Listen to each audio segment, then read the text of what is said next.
करवा चौथ का व्रत है, चांद उगने पर ही खाऊंगी। तब भाइयों ने सोचा कि चांद उगने तक बहन भूखी रहेगी, तो एक भाई ने दिया जलाया, दूसरे भाई ने छलनी लेकर उसे ढका और नकली चांद दिखाकर बहन से कहने लगे कि चल चांद उग आया है, अधर देख ले।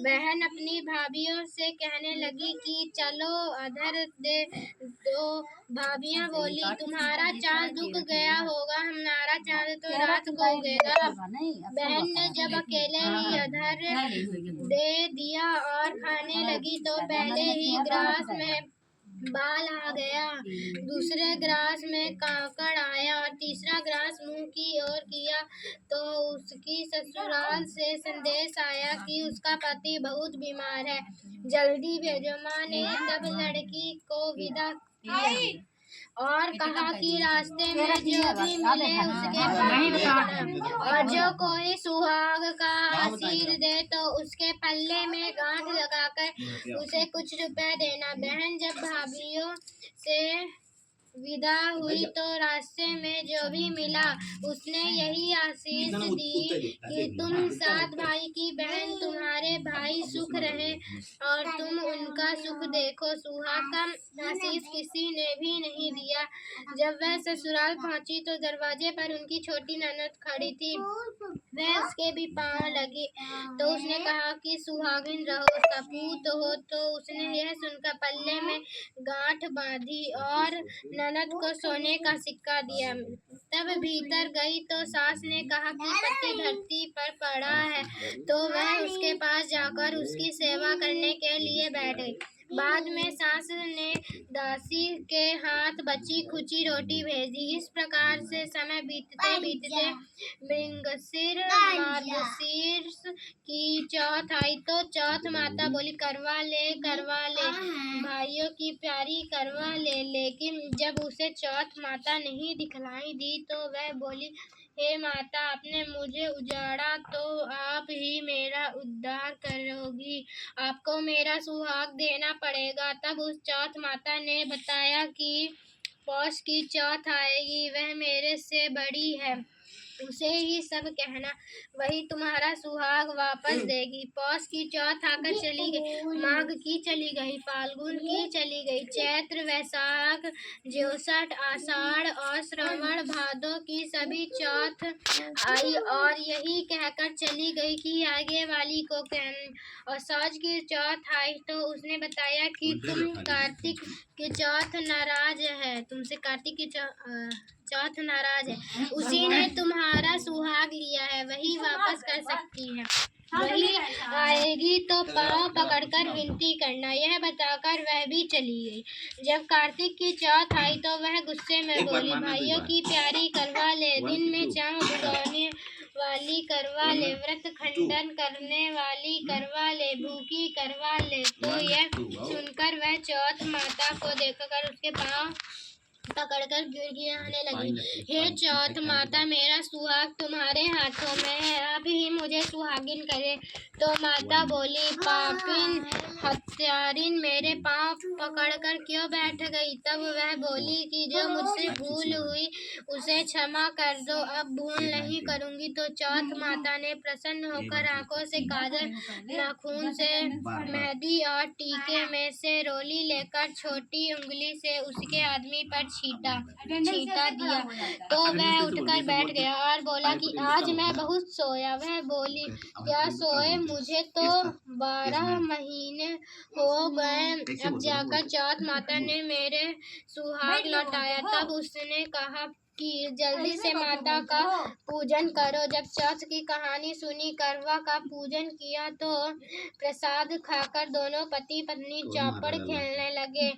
नीचे से दासी आई, उसने उन दोनों को चौपड़ पासे से खेलते देखा तो उसने सासू जी को जाकर बताया।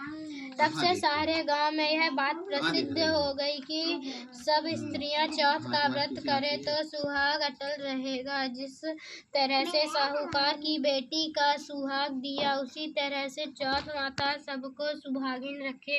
यही करवा चौथ के उपवास की संतान महिमा है। कहानी और सुनाओ दूसरी। अति प्राचीन काल की बात है। एक बार पांडु पुत्र अर्जुन तप करने के लिए नीलगिरी पर्वत पर चले गए थे। इधर पांडवों पर अनेक मुसीबत पहले से ही थी। इससे द्रौपदी ने शोक विह्वल हो कृष्ण की आराधना की थी। कृष्ण उपस्थित हुए और पूछा, क्यों, क्या कष्ट है तुम्हें प्रभु? द्रौपदी ने हाथ जोड़कर कहा, मुझे क्या कष्ट है, आप तो स्वयं जानते हैं, आप तो अंतर्यामी है। मुझे कष्टों के बोझ से विह्वल कर दिया है। क्या कोई ऐसा उपाय है जिससे इन कष्टों से छूकर मिल सके? तुम्हारा प्रश्न अति उत्तम है, द्रौपदी। कृष्ण मुस्कुराकर बोले, प्रभु फिर मुझे दुख नारी का कष्ट दूर करने का उपाय बताइए। द्रौपदी ने पूछा। यही प्रश्न एक बार पार्वती जी ने शिव जी से कर दिया था। तब श्री शिव जी ने करवा चौथ का विधान बताया था।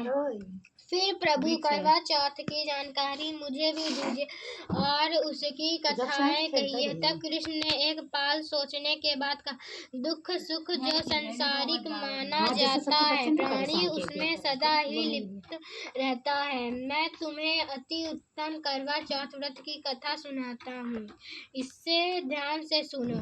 प्राचीन काल में गुरु विद्वान धर्मपरायणी एक ब्राह्मण रहता था। उसके 4 पुत्र तथा एक गुणवती सुशील पुत्री थी। पुत्री ने विवाहित होकर चतुर्थी का व्रत किया, किंतु चंद्रोदय से पूर्व ही उसे शत्रु ने बाध्य कर दिया। इससे उसके स्नेह भाइयों ने छल से पीपल की आड़ में कृत्रिम चंद्रमा बनाकर दिखा दिया। लड़की ने अखर दे भोजन कर लिया। भोजन करते ही उसके पति की हृदय गति बंद हो गई।